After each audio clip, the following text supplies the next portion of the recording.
To be or not to be, that is the question, whether it is nobler in the mind to All say. right, whatever.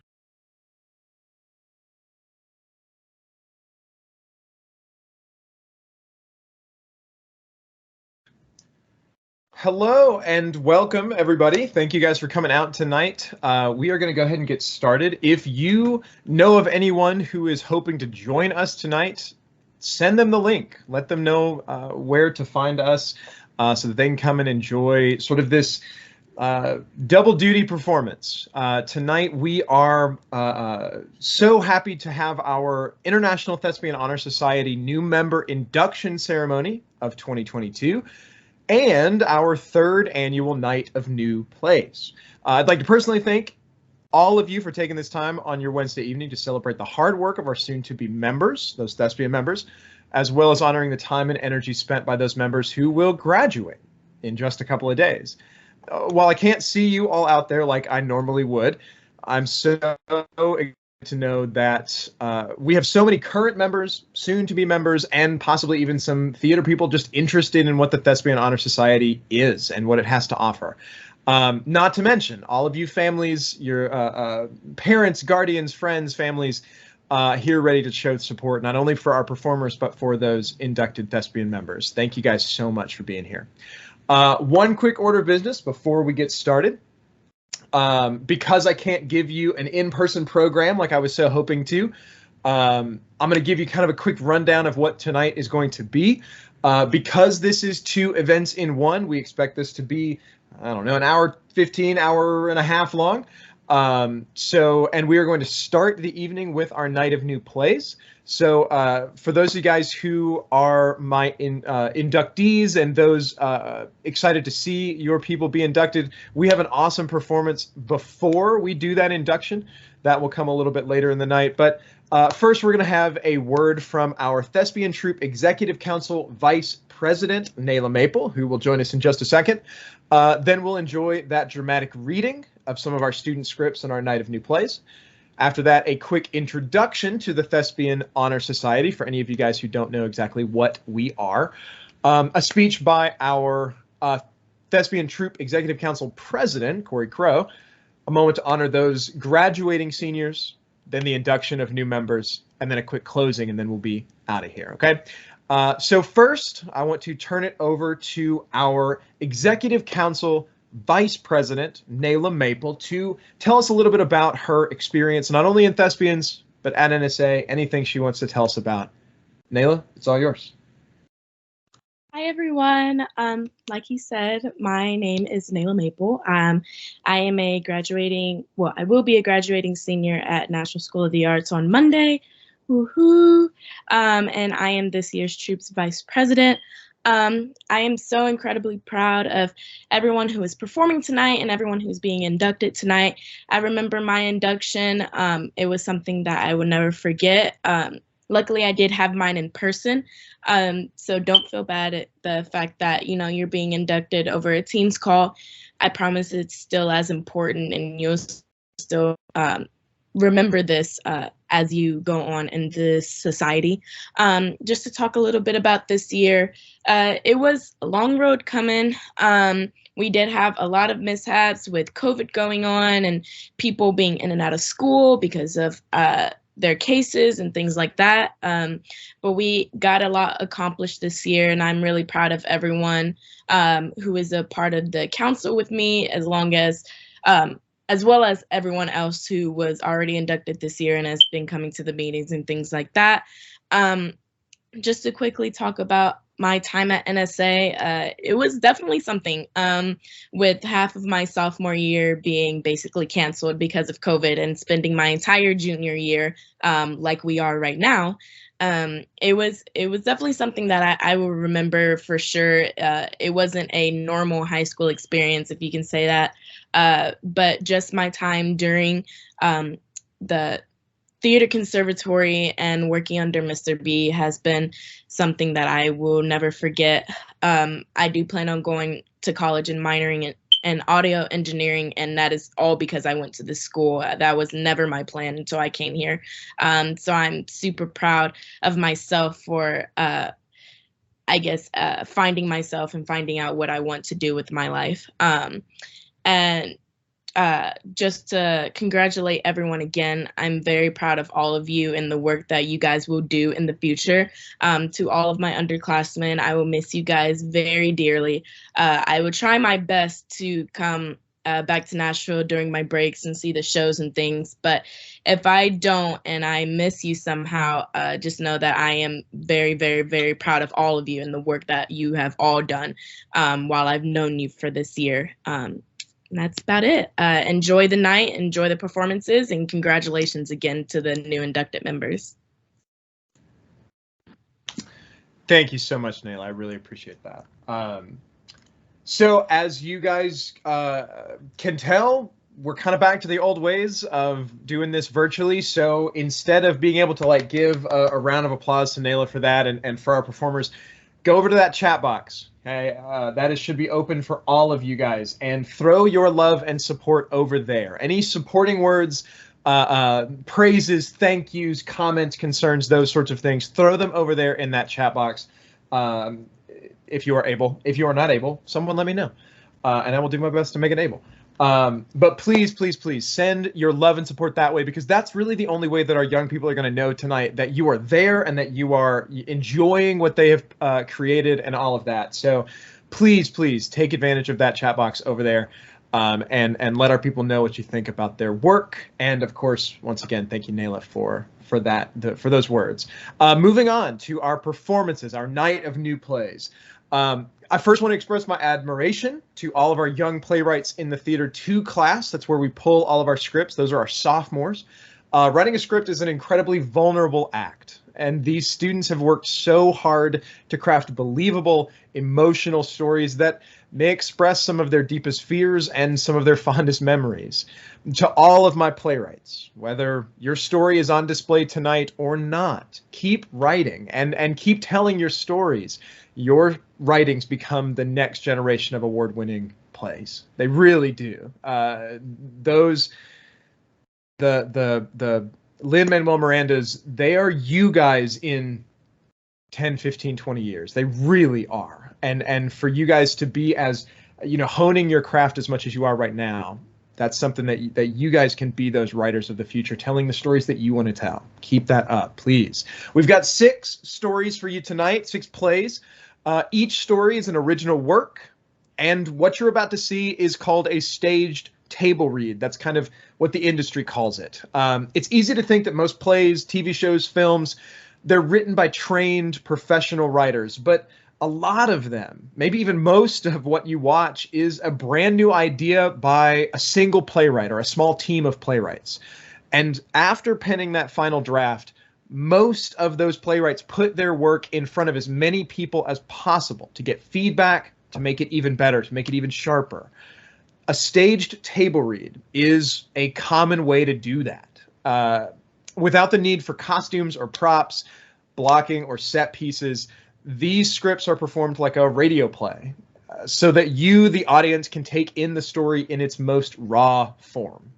So find a comfortable seat and enjoy these brand new plays. First up, I would like to ask the cast of Hayden Adams' All Right to join me. As they do, a couple of reminders as they start popping on. Remember that with all live theater, especially virtually, we may have some technical difficulties, and we will do our best to correct that as much as possible if and when it happens. Excuse me. And finally, before we officially get started, it is important to note that some of the plays you're about to hear may have some mature language, and they may have some mature themes, such as death or mentions of suicide.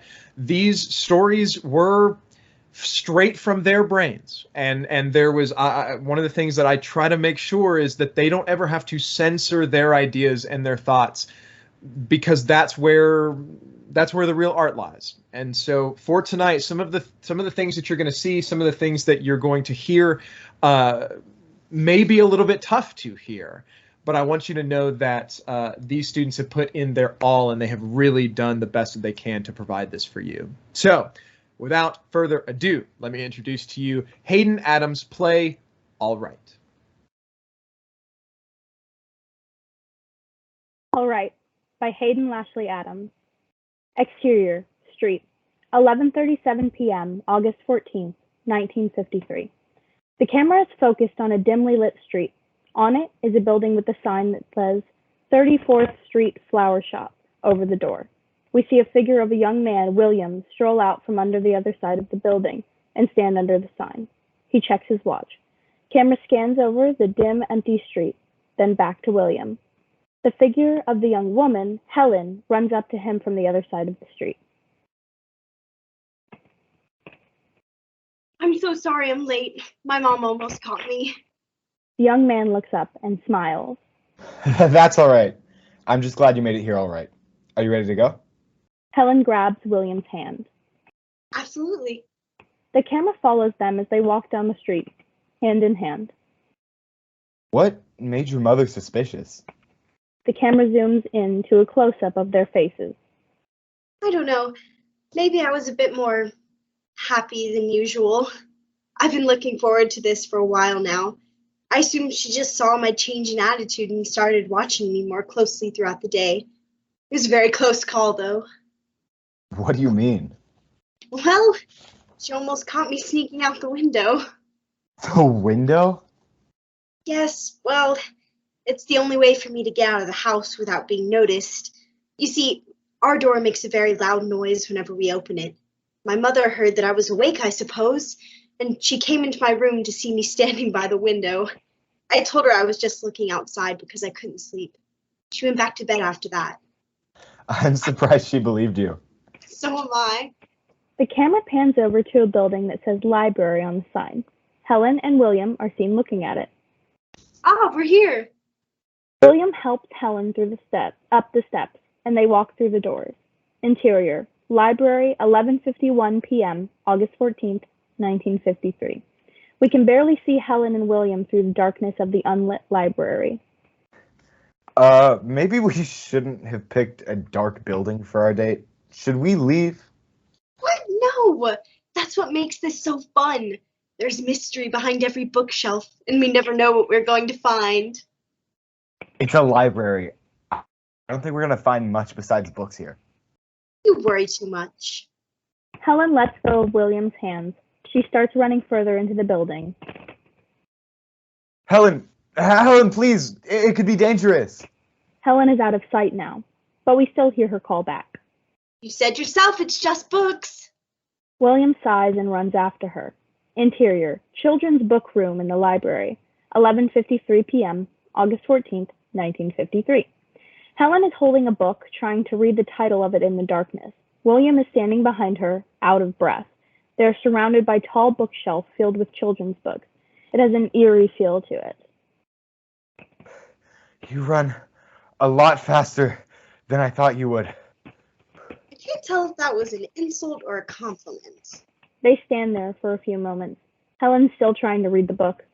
William walks over to one of the shelves to examine it. A noise is heard from another part of the library. Helen turns around and looks at William. They are both alert and alarmed. What? Shh. The noise is heard again, this time louder, and again closer. Eventually, the sounds turn into the sounds of footsteps, getting closer and closer. The camera is pointed over Helen's shoulder at the door. A dark figure of a man appears in the hallway. Camera pans to William's face. Alarmed, he reaches toward Helen. The camera follows his movements. He grabs her arm and pulls her to him to get her away from the door.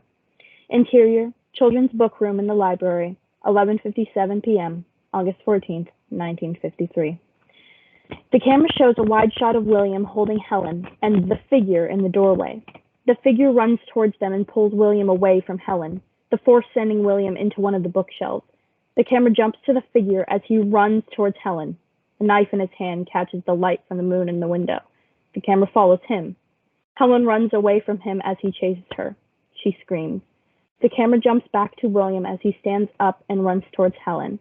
William grabs Helen and they run out of the room. Interior, nature guide room in the library, 11:58 p.m., August 14th, 1953.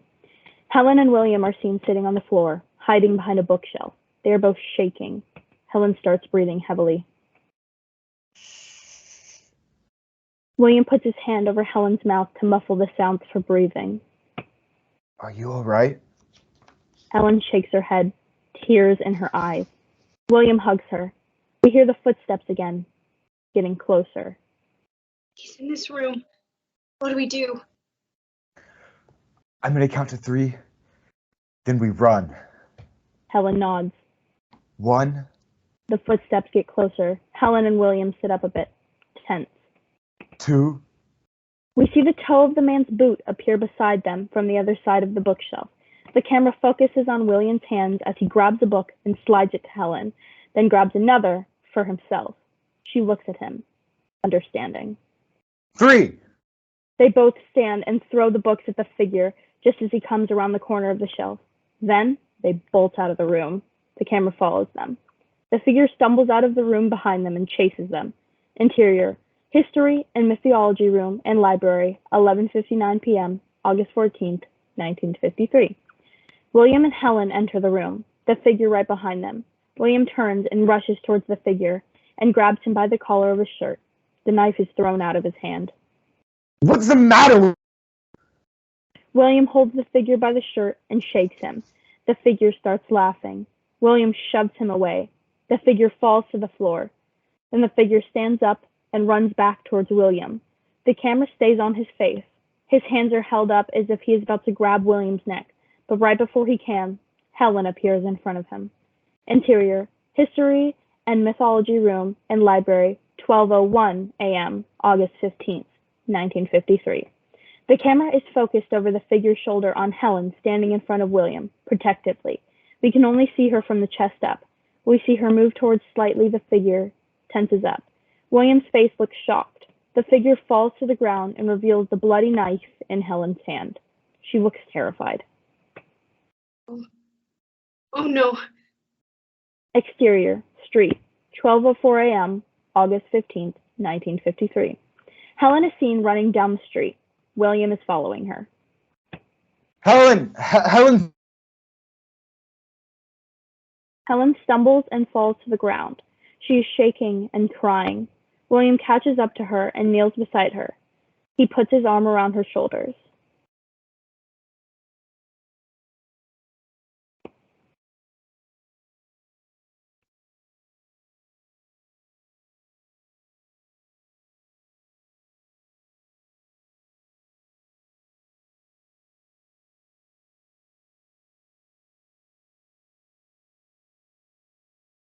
It won't be okay. I killed him. I just killed someone and you're telling me it's going to be all right? She pushes his arm off her and tries to stand up, but she falls back down immediately. It was self-defense. You wouldn't have done that if you hadn't attacked us. That doesn't matter. Do you think that when the police are alerted about a dead body first thing in the morning, they'll listen to us and believe that it was self-defense? They won't. We broke into the library last night. That's already a criminal charge against us. Not to mention the blood that's on my dress. They won't listen to me. I'm 18 years old, and you think they're going to take my word for it? What do you plan to do now, then? I don't know. They sit there, in the middle of the street, in silence together. The moon casts a silvery light on them that makes the scene almost look black and white. Eventually, Helen stands up and starts walking. William stands up quickly. Where are you going? Away. How far away? I don't know, but please don't follow me. You're insane. What? You can't seriously think I'm going to leave you here by yourself, right? I have no intention of doing so.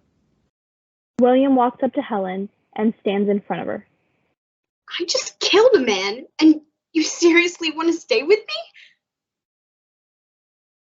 Yes, because it wasn't your fault. Even so, you could get caught and dragged into this mess with me. I don't want that for you. I don't care. I'm staying with you. No, No, you are absolutely not staying with me.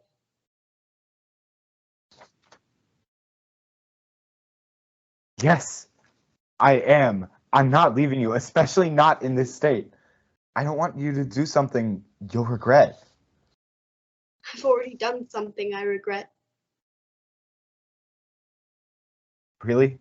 You regret saving my life? Helen, if you hadn't been there, he would have strangled me. I'd probably be dead. You were the hero in that situation. Well, that's only because you put it like that. That's not what everyone else will think. William grabs her shoulders. I don't care what everyone else would think. Even if the police believed us, society would kill us. Gossip would spread. We'd be outcasts. I don't care. I want to stay with you. I'm not going to pretend like I understand why you still want to be with me so badly. Because maybe my mind is all shaken up. But I will accept it. It'll be okay. We'll be all right. She hugs him, and he holds her in return. The camera slowly zooms out from them and fades to black. Thank you. All right, thank you so much for that performance. Please show your love for our performers and playwright in the chat. Next up is the cast of C. Manners. You would join me. For our next two stories are connected. C. Manor and Charlene Belida came together to create scripts throughout the year with all the same characters and storylines. Of the four that they wrote, we have the pleasure of hearing from the first and the final stories tonight. So the first one we're going to hear is C. Manners' play You. You by C. Manor.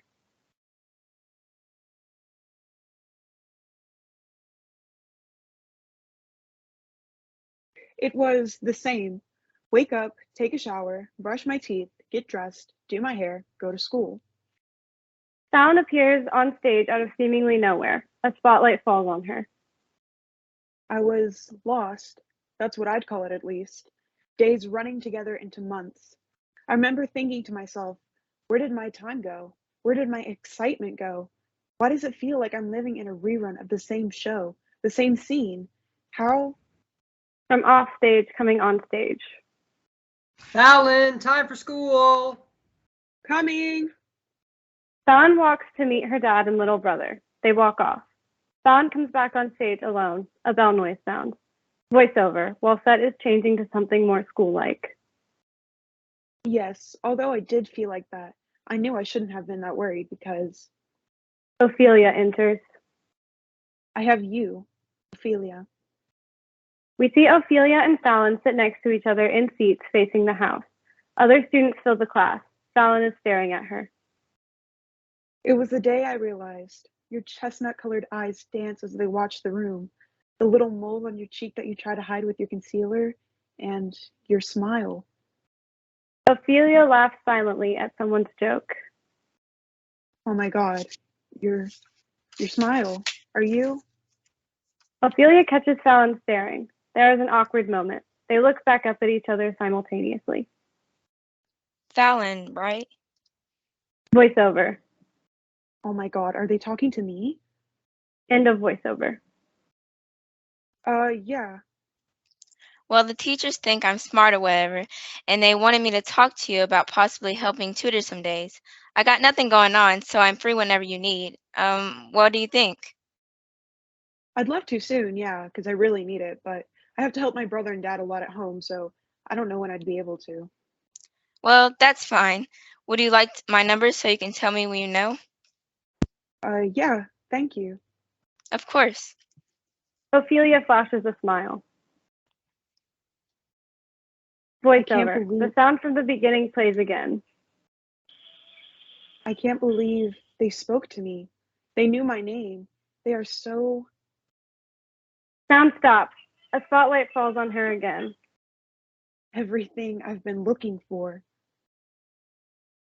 That changes again to the same day, outside of their school. My excitement had finally returned. I had something to look forward to, finally.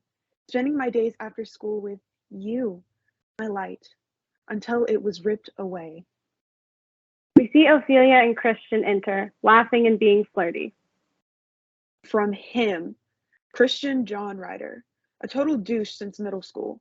He objectifies women, is misogynistic, and in every sense of the word, the opposite of me. And there they are. He obviously likes them, and I'd love to believe they're not, but We see Ophelia give Christian a hug before they part ways. they don't hug their friends like that. Ophelia sees Fallon staring. They walk over. Hey, Val. End of voiceover, still staring at Ophelia. Hi. Voiceover. Did they just call me foul? End of Hey. voiceover. Hey, are you okay? You seem out of it. Yeah. Are you okay? Yeah, I'm great actually. I wanted to talk to you because I realized I never told you my name, Fallon voiceover. which Oh, is that's kind of right. silly They of me didn't. because I'm Damn. supposed to be They would have tutoring felt you. creepy if I But slipped up. anyways, I'm Ophelia. End of voiceover. Oh. Hi, Ophelia. They giggle. Their phone buzzes. They check it. Oh, I need to go. Text me whenever you're free. Ophelia starts to go. Okay. Be safe. Will do. Ophelia leaves. Voiceover. Please don't tell me they're getting with Christian. That asshole. Ophelia's blind if they like him. He's selfish, annoying, stupid. They're too good for him. I can't believe they'd even go for someone like that. Why, Ophelia? A car Or honk. are you Come Voiceover. on, Fallon. sorry? Fallon leaves. That changed to the class Ophelia and Fallon share. A bell sounds. Ophelia and Fallon enter. They sit in their respective seats. Hey, Ophelia. Do you know Christian? Oh, Chris? Yeah, I know him. He's cool. Voiceover. Of course he is. End of voiceover. Yeah, I've known him since middle school. Oh, that's cool. Do you like him? Voiceover. Damn, I shouldn't have said that. I don't know. I don't really know him well enough to like him. It wouldn't matter anyways because I'm not really looking for a relationship right now. Voiceover. It definitely didn't seem like it. End of voiceover. Oh, okay.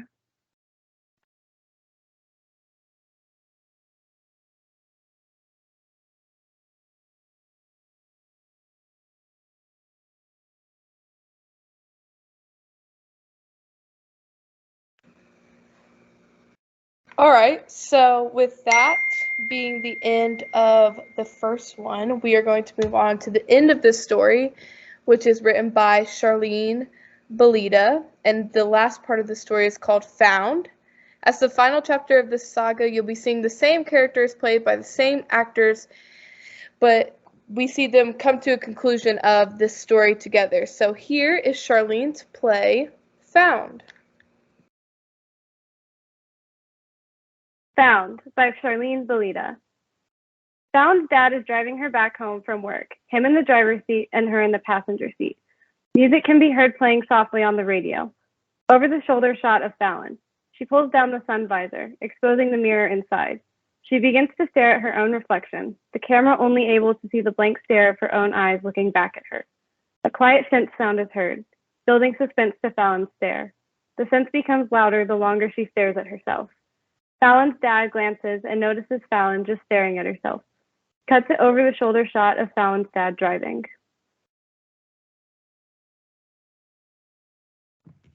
You doing okay, Fallon?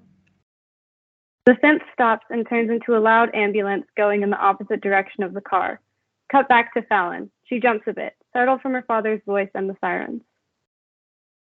Yeah, I'm fine. She looks back at the ambulance while lifting the visor to its original position, medium close-up of Fallon. I guess I'm just kind of stressed from school and work.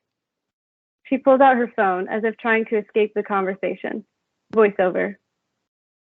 Please don't bring up Ophelia. Please don't bring up Ophelia. Please don't bring up. Fallon voiceover. Yeah, I'd imagine so. Don't do it. How have you been doing in math? I will literally jump out of this car. You haven't gone to Ophelia's in a while. Fallon voiceover. She places her phone back down, defeated. She begins to stare blankly at the road. Damn it. Cut to over-the-shoulder shot of Fallon's dad. He glances over at Fallon quickly, making sure to keep his eyes on the road. There is a silence for a couple minutes. Fallon?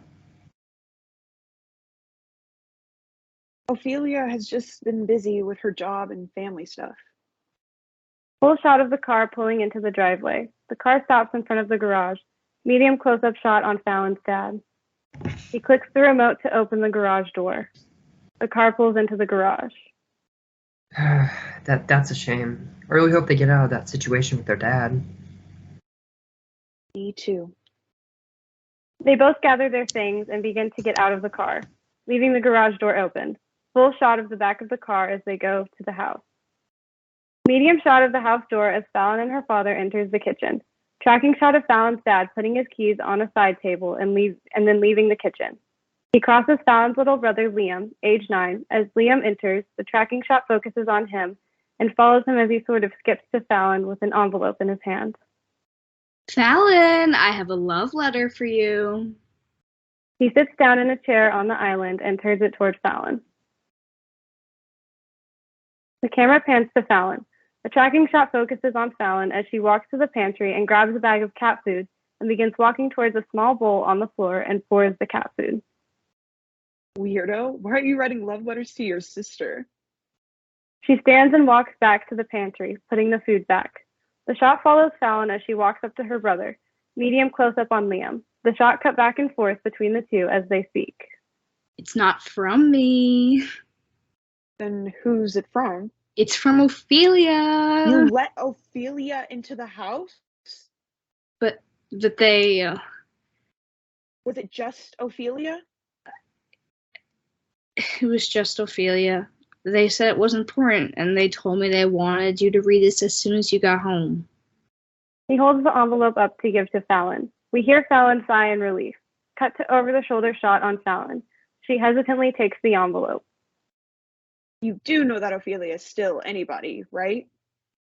Liam shakes his head in agreement. I'm sorry for getting upset at you, dude. Just please promise me you won't open doors for anyone when you're home alone. Ever. She walks to the chair Liam is sitting in and hugs him. Full shot as they pull away from the hug. It's okay, Fallon. I forgive you. He jolts up in the chair and begins to leave the kitchen. The camera spins in the direction Liam had just gone. He turns his body back toward Fallon before fully leaving the room. And I promise I will never open the door for anyone when I'm home alone. Ever. Liam leaves the room. The camera spins back to Fallon as she leans over the island while inspecting the envelope. She begins to sit in the chair her brother was just sitting in. Cowboy shot of Fallon once she's finally in the chair. A love letter from Ophelia? She ponders on the thought of that. Yeah, no way in hell they gave me a love letter. She starts to open the envelope. Liam's probably just trying to play a prank on me. She pulls out the pieces of paper in the envelope and glances at it for a second. She sees that the letter is in Ophelia's handwriting. This is really a letter from Ophelia. Fallon begins reading the letter. A worried look begins to appear on her face the more she reads. Her face goes from worry into a panic. Her eyes read the paper faster and faster until she finally finished the note. She stands up from the chair she was sitting in abruptly. Tracking shot of Fallon walking to the side table the keys to her dad's car is on and picking them up. The shot follows her as she runs into the garage, opening the car door and getting inside. Full shot of the back of the car as it starts. The car whips out of the garage chaotically and pulls off into the street. Over-the-shoulder shot of Fallon driving. She is still holding the letter. She looks down to put it on the passenger seat. She places her focus back on the road and realizes she veered into the other side of the road and quickly swerves back into her lane. Cut to a medium close-up on Fallon's side profile as she drives. She takes one last glance at the letter with tears in her eyes, quickly wiping them dry. We hear a voiceover of Ophelia reading the note they wrote aloud. We still see Fallon driving in a hurry as this voiceover is happening. Hey, Fallon. I honestly don't know how to write this without sounding stupid, but I'll try. The past few years haven't been the best. You should know that my home life is a complete mess by now. Being inside of my own house makes me sick. There are so many things that I want to tell you, but I know I won't have the time. But one thing I will tell you is that you are a very important person in my life. The voiceover stops. We hear a sense. Brief moments of a flashback start to cross Fallon's mind. Cut to flashback from about a week and a half ago. We see an over-the-shoulder shot of Fallon opening the door and Ophelia standing outside of it, with a cut on the birthmark on their cheek and holding their stomach.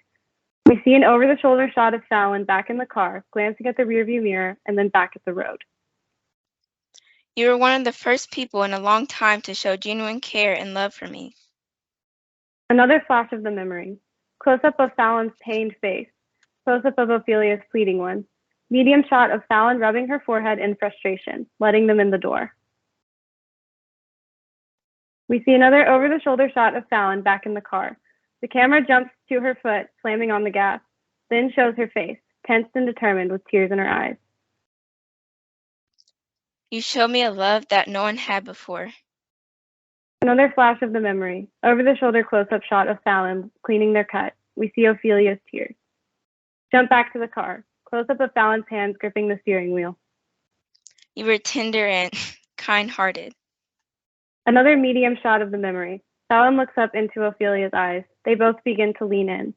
Jump back to the car. We see Fallon take a deep breath. She grips her hair in stress. There was a light that you brought to me any time we were together. Another shot of the memory. They're closer now. Back to the car. We see a close-up of Fallon's face. A tear falls from her eye. But I guess I'm just good at messing things up. Another shot of the memory. Fallon and Ophelia kiss. The camera quickly spins to Fallon's door where Liam enters. Back to the car, we see Fallon's face through the rearview mirror. She is zoned out, the car going way too fast. The sense builds. I am truly sorry for everything I've done or caused that has hurt you. Another flash of the memory. Tracking shot of Fallon rushing to her door to shut it in Liam's face. Fallon turns around. We see a silent close-up of Fallon yelling. Close-up of Ophelia's hurt face. They start to cry. In the car, Fallon is seen through the rearview mirror again, swerving through the roads near Ophelia's apartment. I hope that you can forgive me. Another full shot of Ophelia rushing past Fallon out of her room and slamming the door. Another piece of the flashback. We see a medium close-up of Fallon. She stares off for a moment, shocked. We see a tear fall from her eye as she covers her mouth and falls to her knees. Fallon pulls up to Ophelia's place. The camera shows a medium shot of Fallon's body jerking because of how abruptly she stopped. You were one of the greatest things to happen in my life, and I'll love you forever.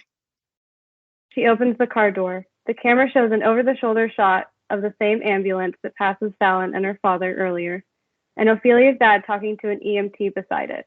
A medium close-up of Fallon's crying face is shown as she looks up at the sky. But I can never love you the way you love me. The sky fades to black. We see a title card appear on screen that reads the words, "The Moon Without Her Sun." End.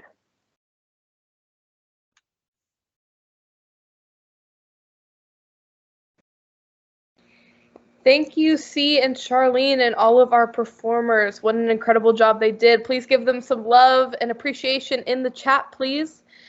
So for our fourth play, we have Sydney Harris, X for a Reason. This script was not submitted for an assignment this year, but rather a story she worked on her own. Please enjoy Sydney Harris's X for a Reason.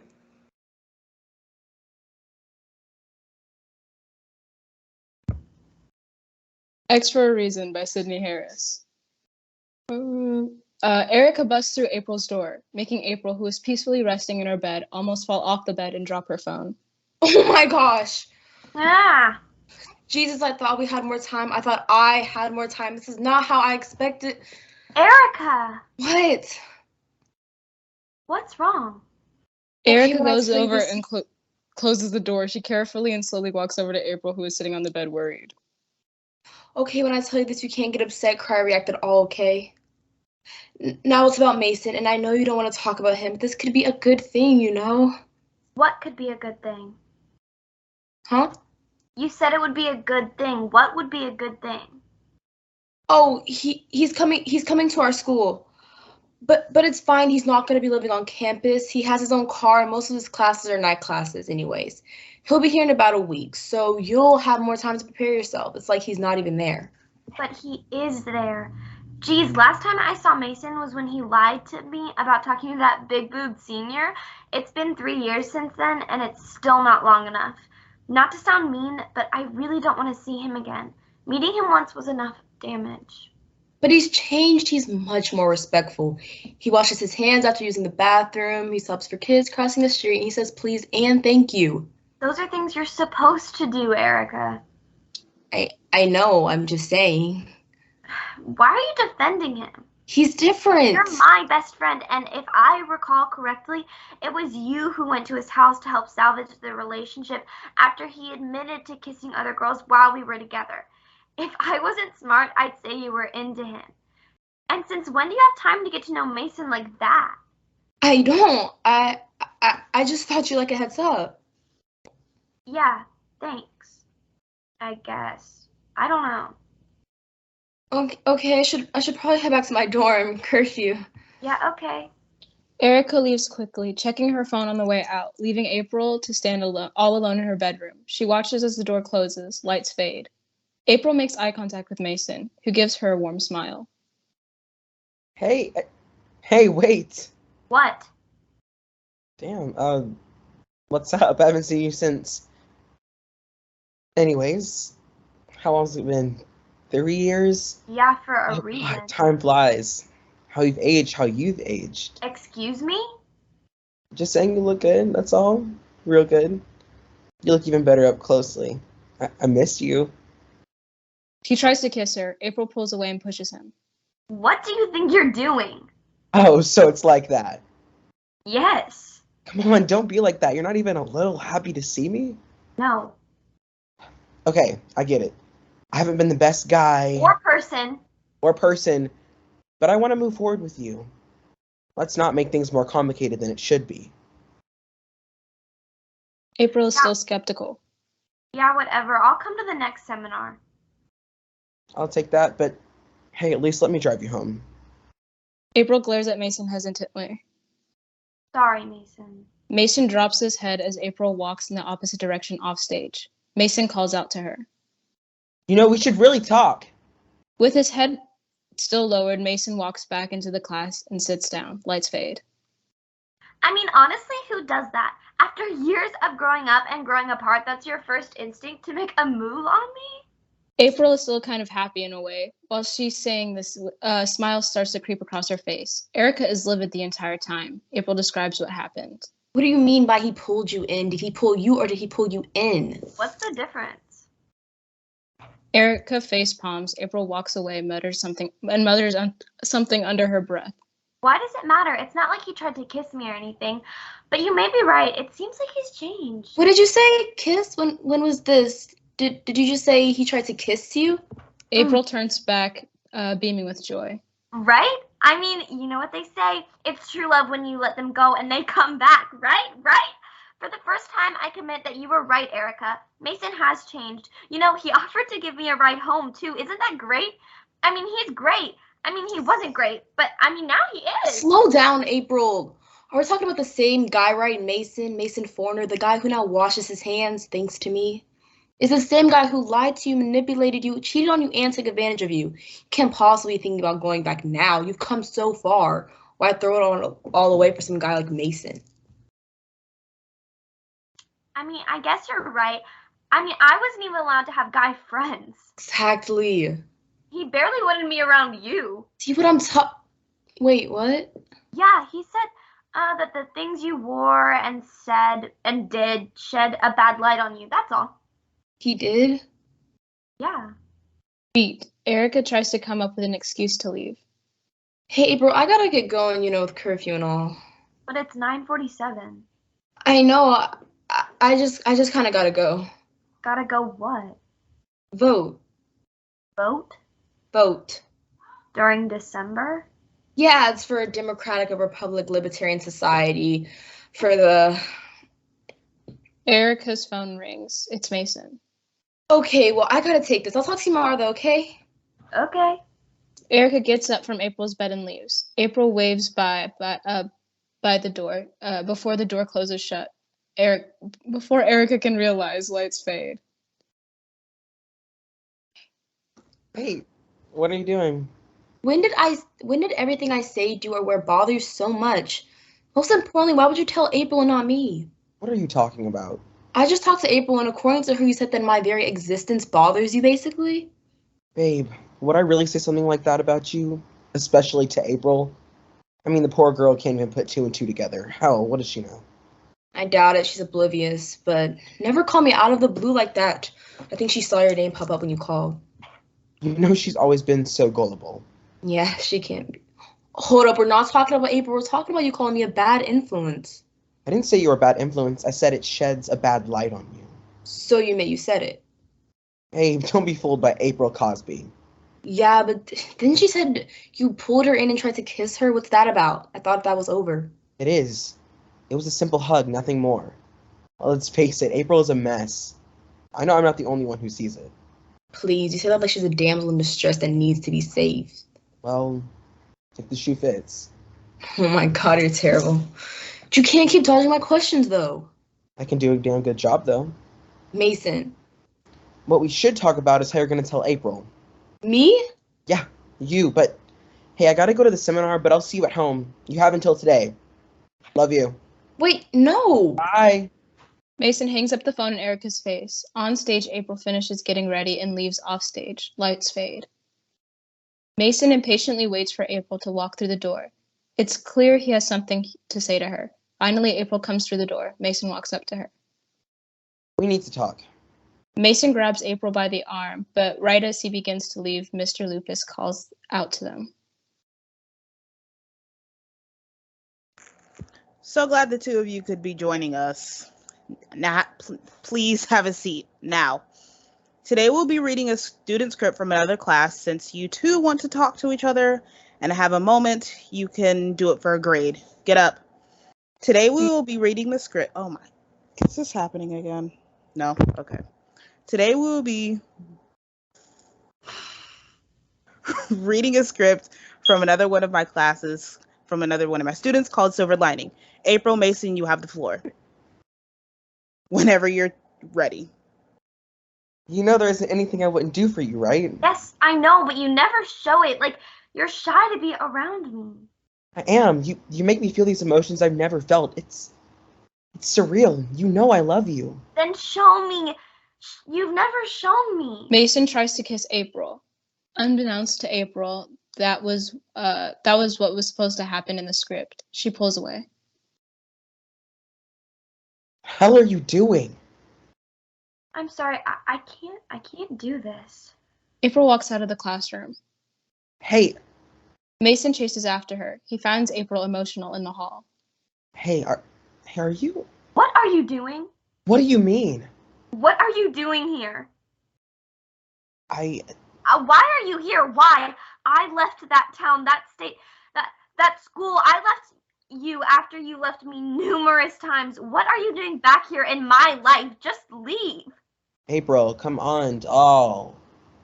Mason goes over to console April. Even though I left you, you knew I was coming back. You know how much of a mess that would leave you in. Mason lifts up April's head. You couldn't handle that on your own. It would have been too much for you. Mason looks deep into April's eyes and tries to kiss her. April slaps him. You came back just to hurt me every time. Mason, you broke me. I never felt the kind of love and the kind of hatred I felt for you all at once. I loved you so much that everybody else's love was enough. It was enough. You were enough. Why was I never enough for you? I mean, I've grown and flourished. Why do you want to destroy me and tear me down every chance you get? See, I don't even know why I try with you women, you girls. You're all the same, emotional and overdramatic. It must be that time of the month because you're really starting to act like a chick right now. You know what? Erica was right. You may have age, but you haven't grown up. Females so indecisive and want to be in control. I don't even know why I bother with you. I should have left you where I found you back in high school. Erica may have been right about me, but she was wrong about you. She told me you changed, and I should have known after 3 years you'd still be the same. You know what? I don't have to put up with this. I'm leaving. April tries to leave. Mason grabs her arm. No, you don't get to run this time. April snatches away and tries to leave. I know you'll still miss me. Even if I do, I'll never darken your doorstep anymore. Besides, you've got Erica to worry about now. What? Yeah, you thought I didn't know. I knew the entire time. No one had to tell me. It was nothing but obvious. Look, she came to me. She told me that there was a spot up here at the university. I came for her. Wait. We just started dating a couple weeks ago. How did you find out so quickly? When I say I knew the entire time, I mean the entire time. What? You remember when we were together and I caught you texting that senior, Mindy Sky, sophomore year? I just got a new job. You dyed your hair the same color as mine and applied to work with me. Yeah, well, I was done with your ass then, but for some reason, Erica wasn't. That's when she made the executive decision to go over there and confront you about it. I never had enough balls to stand up to you. That night, I had a feeling there was more to Erica seeing you that night.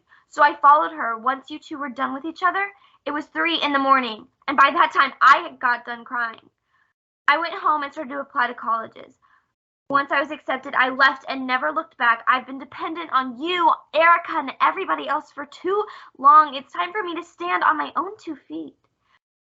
My life didn't stop when you left, Mason. It was just beginning. With that being said, April walks off stage. April. Lights fade. The end.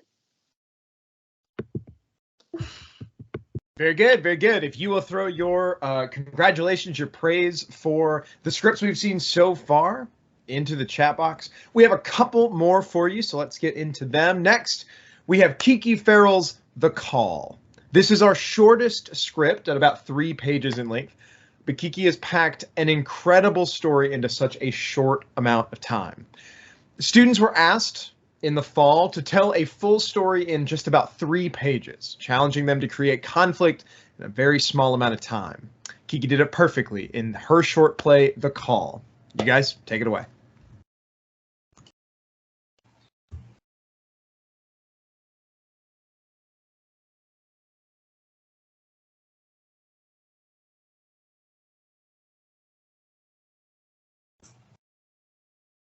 Well, Looks like we're having some issues with, I'll grab your all stage directions. Give me 1 second to pull those up.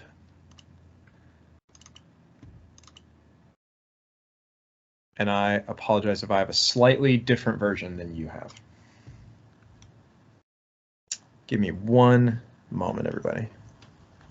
All right, here we go. The Call, a First and a Last by Kiki Farrell. Setting. There is ambient city noise. The stage is blacked out. Celia is on stage right, lounging on a velvet couch in a silk slip dress, a wine glass beside her, and a cigarette in her hand. Her phone rests on her coffee table. Nikita is leaning against the railing of a balcony stage left, bundled tightly in a puffy jacket. Underneath is her pajamas. They are both incredibly alone. Well, this is a surprise. You haven't called in years, Nick. Bev's dead. She killed herself. Celia is frozen. Any lingering city ambiance stops. You're joking. She wouldn't. Well, she did. Nikita sighs. Celia takes a drag from her cigarette. It's all your fault, Celie. What do you mean it's my fault? She killed herself because of you. What the hell? I haven't talked to her in ages, Nick. I wasn't even there. That's the point. I was there the entire time and you weren't. Maybe if you hadn't been such an awful friend, she wouldn't have killed herself. There's a long, painful pause. Anger simmers in the air.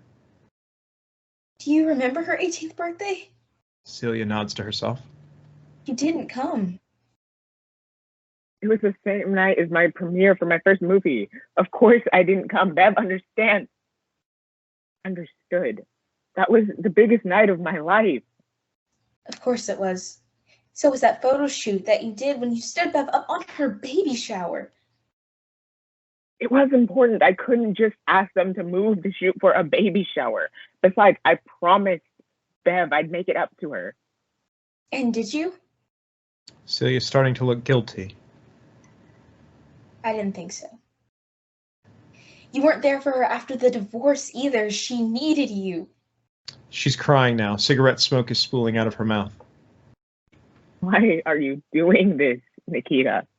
I don't know, Celia. Maybe it's because our best friend, the best person in this hellhole of a planet, killed herself because you were so damn apathetic.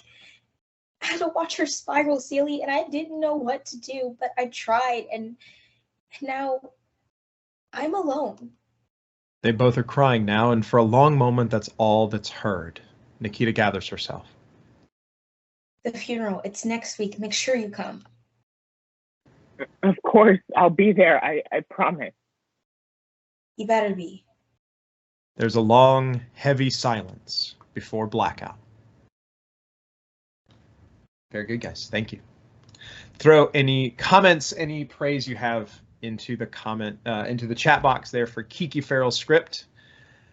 Finally, we have one final script to share with you tonight. We have Sammy Uchida's play, Because Dreams Cost Money, My Dear.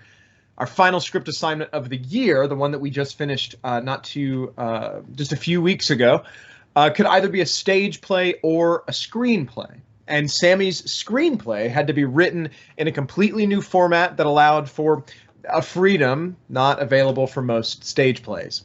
So if I were you, I'd close my eyes and let Sammy's story play on that screen in your mind. The stage directions for this one really, really take you to that place. Introducing Sammy Uchida's play, Because Dreams Cost Money, My Dear.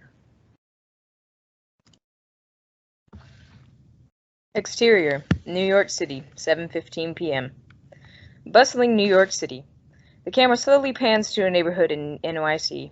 We hear muffled violin music with more clear noises that you would hear in NYC, buzzes, people, etc. It continues to pan in on an apartment complex. As we get closer to the complex, the more prominent noises become muffled whilst the violin becomes clearer. We continue to pan in until we get to a window of the complex. The camera stops at the window. Inside it, we see two people, a husband and a wife. The husband, William, sits in a wooden chair that looks as if it will break any day now, while playing the violin. This is where the music is coming from. And the wife, Ami, sitting across from him on the couch. Interior, small apartment in New York, 7:15 p.m. Ami is lost in thought, staring at the wood floor. The music abruptly stops. Hello, Ami? Ami doesn't move. The camera holds in on her blank face. Will's words are muffled. Ami! The camera jumps back a few feet and Will's voice becomes clear. Ami jolts her head up at him and starts clapping quickly. It was beautiful! Loved it. How come you haven't gotten into the symphony yet? I was only 4 minutes into the piece, babe. Are you alright? Huh? Oh, yeah. You know I would tell you if anything is wrong. I'd tell you everything. Ami starts to get up. William sets his violin down lightly. Ami, wait a sec. The camera is focused on Ami facing the opposite direction. William is blurred in the back. Ami sighs deeply and turns back to him as he becomes clear. Yes? Will gestures to the seat across from him. Ami sits there. I've just seen the past few weeks. You've been so tired, and some days you just seem sad. And I know I can't fix everything, but I'm here. I love you. She makes eye contact. Will, it's a normal thing to feel... No, wait, that's not what I meant. And yes, I'm very tired. I'm exhausted, Will. I don't know what to do. I have zero motivation to go to work 6 days a week. I already told you that if you want me to get a better paying job, I will. No! Ami stands up quickly. She sits slowly back down with the next line. I've never seen someone love what they do as much as you. I don't care if you don't make much or get gigs. Beat. We'll manage somehow. If I gotta provide for us, it doesn't matter. You live for the violin, Will. Will gets up and sits next to Ami with his violin in his hands. She lays her head on his shoulder. But you work too hard, and I'm really worried about you. Just play me something. I'll be all right. Will starts to play a slow song, and we slowly pan into Ami's tired face as she falls asleep. Her eyes close when her phone rings. She sighs and picks it up. Hello? Oh, shit. Oh, okay, Sherry. I'll head out now. Just give me like 10 minutes. All right. Yeah, okay. See you soon. Why is Sherry calling you so late? She call you in? Ami stands up and grabs her scrubs from the dresser. She slips them over her clothes. She puts a bag over her shoulder and walks over to Will and gives him a peck. Yep, 12-year-old with a hip fracture. Love you. Love you. Will is cut off as Ami leaves and slams their apartment door. As the door slams, the screen goes black. The screen slowly fades into Ami's dark car. There is a light rain as she rides down the road. All you can hear is the rain as she pulls up to a dimly lit hospital. She gets out of her car and slams the door. Ami speed walks into the hospital, soaking wet. Interior, hospital, 8:30 p.m.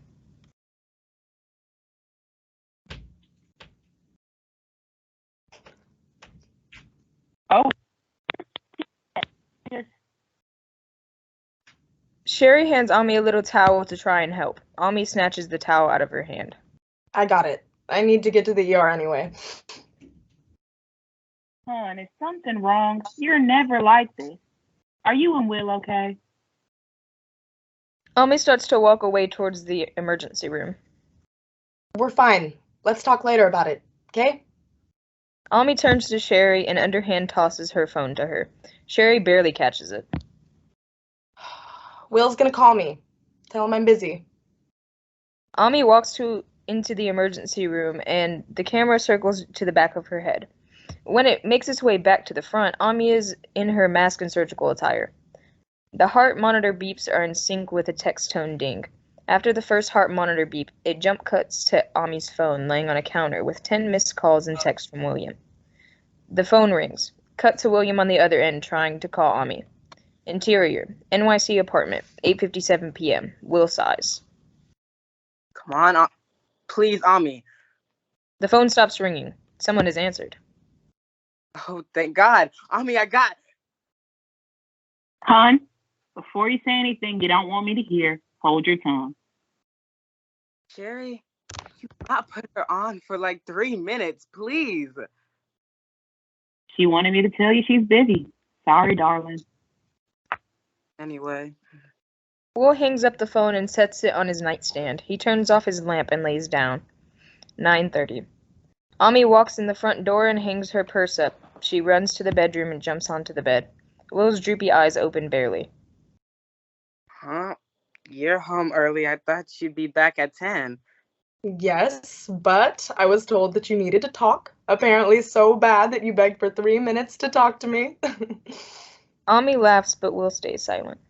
Will sits up slowly and rubs his eyes. Okay, so you're probably not that excited, but I got the job. The one at the symphony. Ami grabs his hand quickly and holds it tight. No way.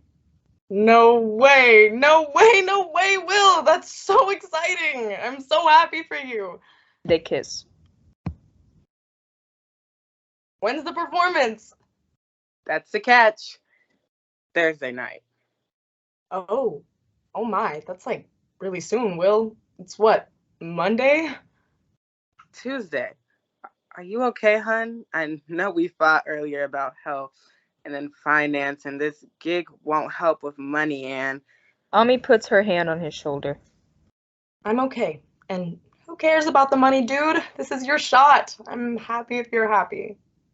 Wait, Thursday. I have work. Crap. I don't think I can make it. I'm so sorry, Will. It's okay. Let's just sleep, please. I think we both need it. Ami lays her head on Will's chest as they both fall asleep. The camera pans up into the ceiling as they both shut their eyes. The screen goes black. The camera fades back in. Interior, NYC apartment, Thursday, 6:32 p.m. As the camera fades in, we see the couple, Will in a suit and Ami in scrubs. Ami is straightening up Will's tie. Ami checks her watch. Crap, I gotta be there at 6:45. Okay, so you're gonna do great. I love you. Play your piece so amazingly. And lastly, I'm so... Don't, man. Come on. Oh, you're sorry, but there's no reason to be. I love you so much. She hugs him and rests her head on his shoulder. God, I'm so proud of you. All right, have to get going, but I love you so, so much. Do so good. She grabs her purse and walks to the door. Before she closes it, she peeks through the crack. Love you. Bye, Ami. Go to work, for Christ's sake. Ami shuts the door and we see her sigh and walk out to her car. She gets in and starts driving. She turns on the radio and a violin starts playing. It gets sharper and sharper with each pluck of a string. On the third pluck, Ami shuts her eyes and the music stops.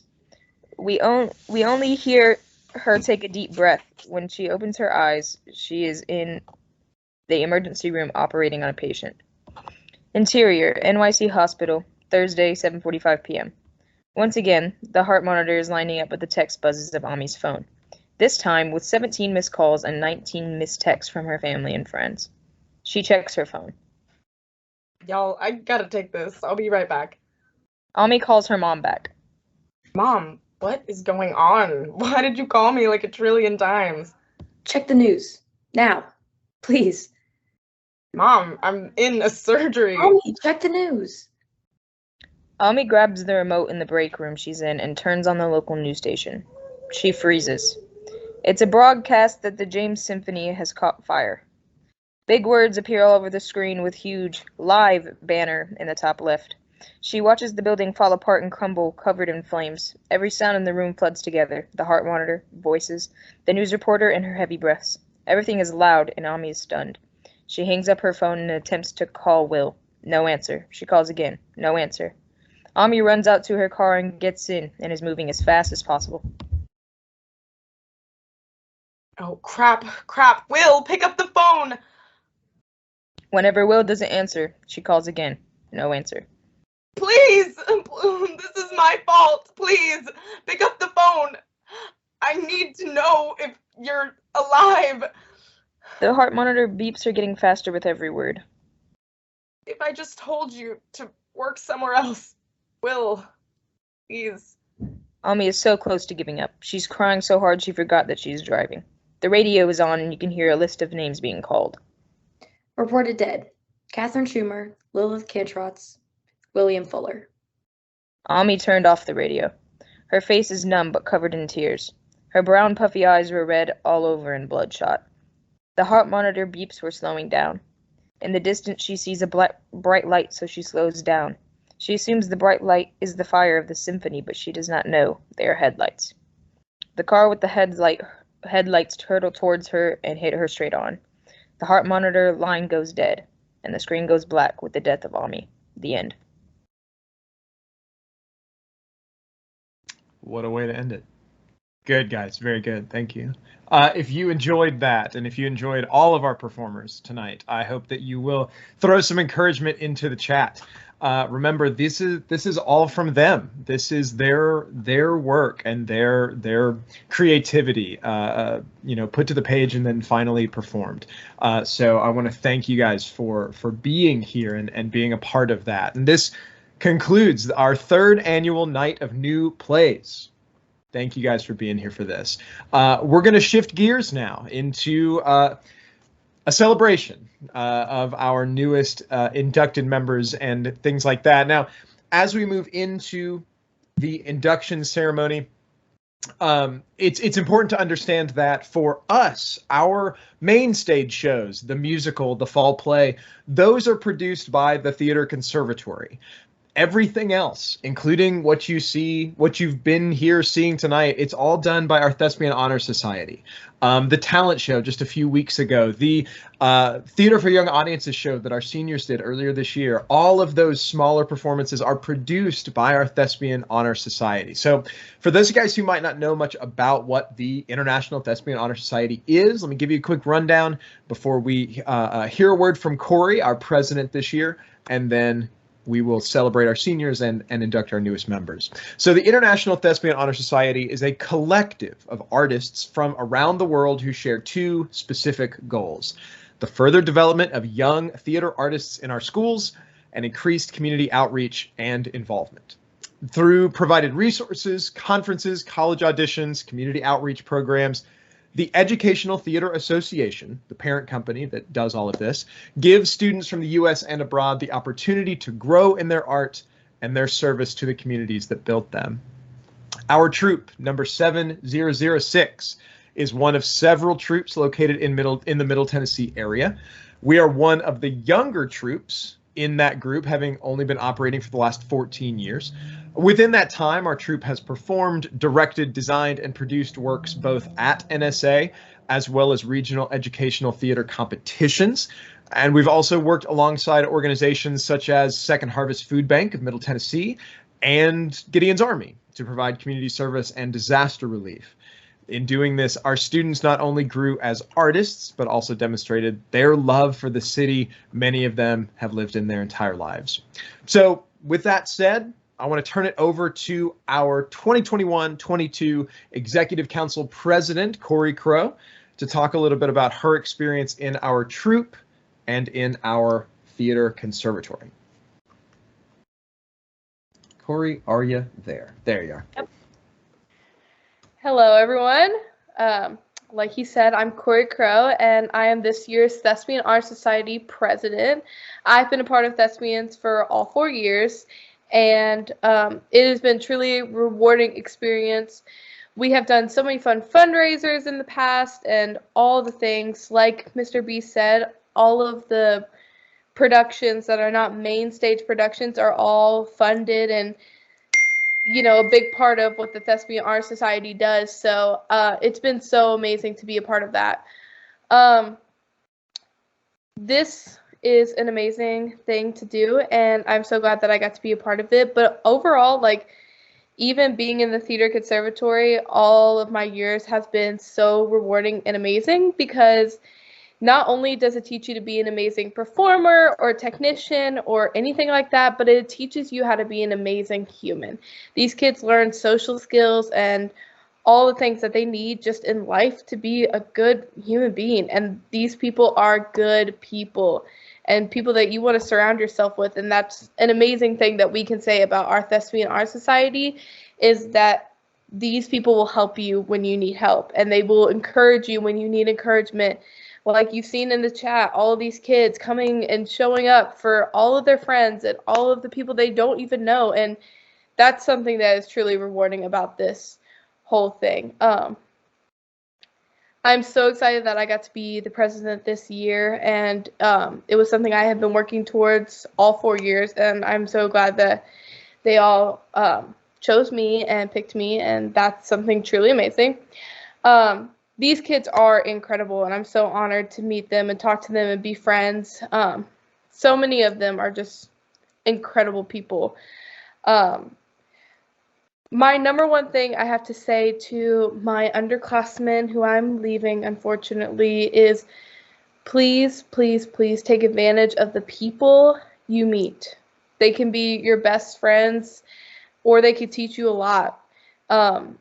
There are so many amazing people in this chat and in our conservatory, and please meet them. And if you're not in our conservatory and you're a part of this society, please get to know all these people, because they are just amazing. I'm so thankful for NSA giving me the opportunity to meet my best friends. And you know, we make a little good group, a little good team. But I would not have that opportunity to know all of them if it weren't for the Thespian Art Society or NSA or the Theater Conservatory in general. So just take everything for take advantage of all opportunities and things thrown your way. I mean, audition for stuff. If you want to audition. Even if you don't make it, please get back up again and audition. You guys can do this. Like, you are so incredibly talented. As we've seen tonight, you guys are amazing, and you're going to do amazing things. I'm so sad that I'm going to be leaving y'all, but I have no doubt that you will do incredibly amazing things, and I can't wait to cheer you on every step of the way. Thank you so much for letting me be your president, and I love you guys, and I wish you the best of luck. Thank you, Corey. I really appreciate those words. This organization is built on the hard work and effort of our members. And I want to take a moment to congratulate those members that are going to be graduating at the end of this school year. Please throw your congratulations to these members on their graduation and also on their participation in this organization in the chat so that they can see it. I'm going to list them off in no particular order. First, we have Mariah Hatcher, who was our senior class officer this year. Gabby Gilmer, Hope Evans, Nayla Maple, our executive council vice president, Maya Underwood, Sydney Weatherspoon, Grace Braun-Louis, Margot Boone, our executive council treasurer, Raina Williams, and of course, Corey Crow, our executive council president. If you will throw all of the love and all of the respect to them in the chat so that they can see that. They are some of the core members of our theater conservatory, and it is going to be hard to watch them go, especially when it comes to their work in the Thespian Honor Society. So show them some love. Give them a huge congratulations for our 2022 graduating troupe members. I'm going to pass it over again, once again, to Corey, who is going to lead us in reading the names of those of you who are being inducted today. And do know that your job, after you hear your name, is not done. There are a couple of things that you have to do here in just a second. So the first thing I'm going to say is, when you hear your name, I need you to stand up. Yep, that means in your kitchen, in your closet, in your bedroom, wherever you are, so surrounded by your family. I want you to stand up. Family, make them stand up. And once all the names are read, you're going to take a quick thespian oath with us. But before that happens, I'm going to turn it over to Corey Crow to read off the names of our newest inducted members. Hey guys, back again. Okay, I would like to invite the following people to stand up and take the Thespian Art Society oath. I'm going to read them in grade level order.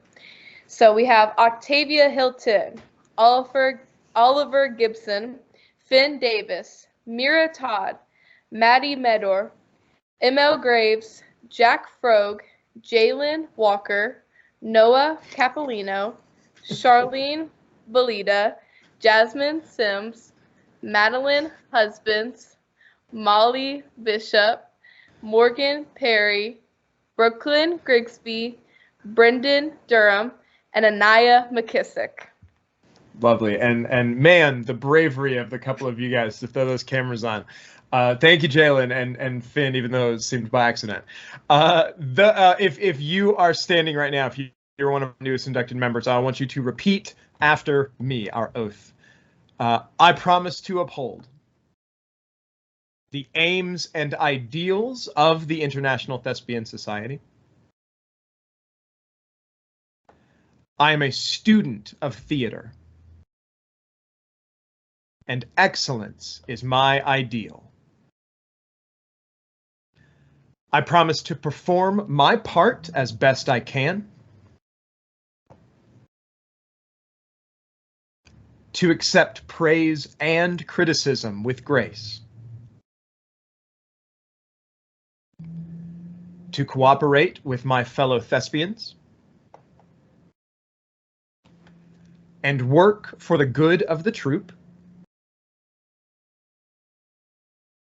and to share my love of theater. Thank you. You may be seated, and congratulations.